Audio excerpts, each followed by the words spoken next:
എന്തൊക്കെയാണ് നാം ഇവിടെ ചെയ്തു കൂട്ടുന്നത്? എവിടേക്കാണ് നാം പോകുന്നത്?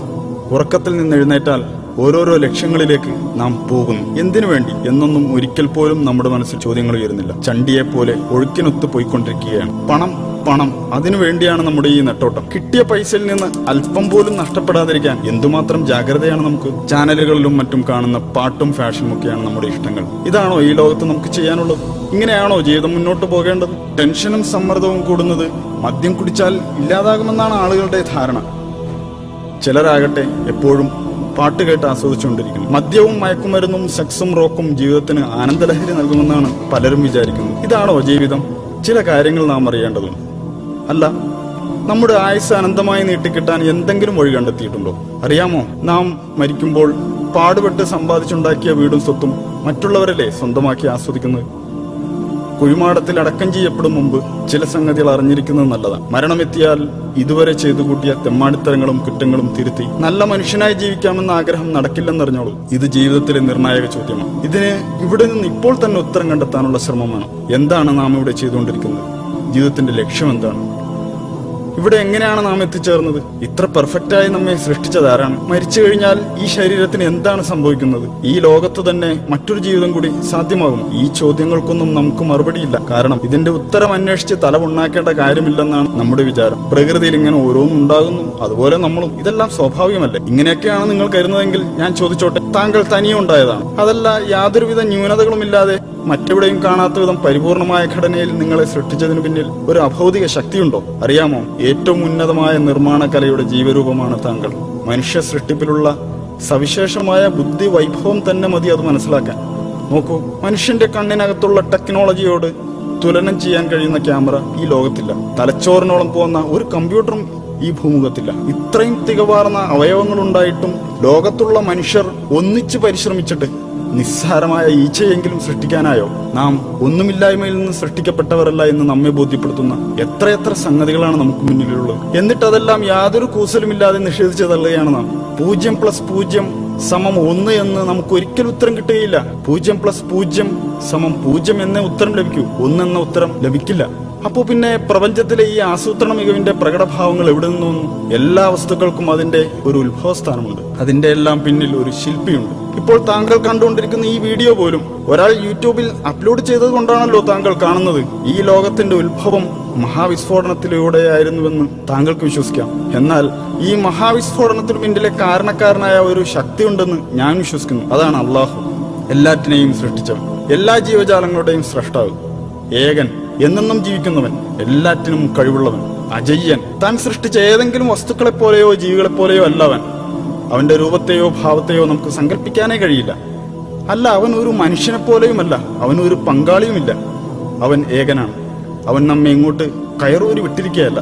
ഏതൊരു നിർമ്മാതാവിനെയും പോലെ അവനും തന്നെക്കുറിച്ച് പഠിക്കാൻ ഒരു പാഠപുസ്തകം, അതായത് ഒരു യൂസർ മാനുവൽ നമുക്ക് നൽകിയിട്ടുണ്ട്. ഇസ്ലാമാണത്, ഖുർആനും സുന്നത്തുമാണത്. അത് ആഹ്വാനം ചെയ്യുന്ന സന്ദേശം ഇതാണ്: ദൈവം ഏകനാണ്, അവൻ അള്ളാഹു ആകുന്നു ഏകൻ. അവന് ആരുടെയും ആശ്രയം വേണ്ട. പ്രപഞ്ചത്തിലെല്ലാം അവനെ ആശ്രയിക്കുന്നു. അവന് മക്കളൊന്നുമില്ല, അവൻ ആരുടെയും സന്താനവുമല്ല. ഒട്ടും തന്നെ വൈരുദ്ധ്യങ്ങളില്ലാത്ത ഒരു ഗ്രന്ഥം, ശാസ്ത്രത്തിലും ചരിത്രത്തിലുമുള്ള വിസ്മയങ്ങളെ നമുക്കറിയിച്ചു തന്ന ഗ്രന്ഥം. ഓർക്കണം, 1400 വർഷങ്ങൾക്ക് മുമ്പ് അതൊക്കെ നമുക്ക് വെളിപ്പെടുത്തിയതാണ്. മനുഷ്യഭ്രൂണത്തെക്കുറിച്ച് കൃത്യമായ വിവരണം നൽകിയിട്ടുണ്ടതിൽ. ആ വിവരങ്ങളൊന്നും അന്നത്തെ ശാസ്ത്രലോകത്തിന് കണ്ടെത്താൻ കഴിയാത്തതായിരുന്നു. The descriptions of the human embryo in the Quran cannot be based on scientific knowledge in the 7th century. ഭൂമിയിൽ പർവ്വതങ്ങൾ ആണികൾ പോലെ ഉറപ്പിച്ചു നിർത്തിയിരിക്കുകയാണെന്ന് അത് വെളിപ്പെടുത്തുന്നു. 2 സമുദ്രങ്ങളെ കൂട്ടിച്ചേർത്തതും അവൻ തന്നെയാകുന്നു. ഒന്ന് രുചികരമായ തെളിനീർ, മറ്റേത് ചവർപ്പാർന്ന ഉപ്പുനീരും. രണ്ടിനുമിടയിൽ ഒരു മറയുണ്ട്. അവ കൂടിക്കലരുന്നത് വിലക്കുന്ന ഒരു തടസ്സം. രാപ്പകലുകൾ ഉണ്ടാക്കിയതും സൂര്യചന്ദ്രാദികളെ സൃഷ്ടിച്ചതും അള്ളാഹു മാത്രമാകുന്നു. ഒക്കെയും ഓരോ ഭ്രമണപഥങ്ങളിൽ നീന്തിക്കൊണ്ടിരിക്കുകയാകുന്നു. ആകാശത്തെ നാം നമ്മുടെ ശക്തിയാൽ സൃഷ്ടിച്ചു. നാം അതിനെ വികസിപ്പിച്ചുകൊണ്ടിരിക്കുകയാണ്. പ്രപഞ്ചം അതിദ്രുതം വികസിച്ചുകൊണ്ടിരിക്കുകയാണെന്ന് ഇപ്പോഴിതാ ശാസ്ത്രജ്ഞർ കണ്ടെത്തി കഴിഞ്ഞിരിക്കുന്നു. അള്ളാഹു എല്ലാ ജീവജാലങ്ങളെയും വെള്ളത്തിൽ നിന്ന് സൃഷ്ടിച്ചു. അവയിൽ ഉദരത്തിന്മേൽ ഇഴയുന്നവയുണ്ട്, ഇരുകാലിൽ നടക്കുന്നവയുണ്ട്, 4 കാലിൽ ചരിക്കുന്നവയുമുണ്ട്. അള്ളാഹു അവൻ ഇച്ഛിക്കുന്നത് സൃഷ്ടിക്കുന്നു. അവൻ എല്ലാ കാര്യത്തിനും കഴിവുറ്റവനാണ്. ഫറോവയുടെ ജഡം എല്ലാ കാലത്തേക്കുമുള്ളവർക്ക് ദൃഷ്ടാന്തമായി ഇന്നും നമ്മുടെ മുന്നിലുണ്ട്.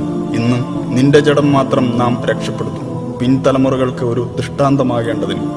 റോമക്കാർ അടുത്ത ഭൂപ്രദേശത്ത് പരാജിതരായിരിക്കുന്നു. റോമക്കാർ പരാജിതരായ സ്ഥലം കണ്ടുപിടിക്കപ്പെട്ടിരിക്കുന്നു. റോമയേക്കാൾ താഴ്ന്ന പ്രദേശമായ ചാവുകടലിന്റെ ഭാഗത്തായിരുന്നു അവർ പരാജയപ്പെട്ട യുദ്ധം നടന്നത്. തെറിക്കുന്ന ഒരു ദ്രാവകത്തിൽ നിന്നാണ് മനുഷ്യൻ സൃഷ്ടിക്കപ്പെട്ടിട്ടുള്ളത്. അത് അവന്റെ നട്ടെല്ലിനും വാരിയെല്ലുകൾക്കും ഇടയിൽ നിന്ന് ഉത്ഭവിക്കുന്നു. 1400 വർഷങ്ങൾക്ക് മുമ്പ് ഇറക്കപ്പെട്ടതുപോലെ തന്നെയാണ് ഈ വാക്കുകൾ ഇപ്പോഴും. ഒരു മാറ്റവും വന്നിട്ടില്ല.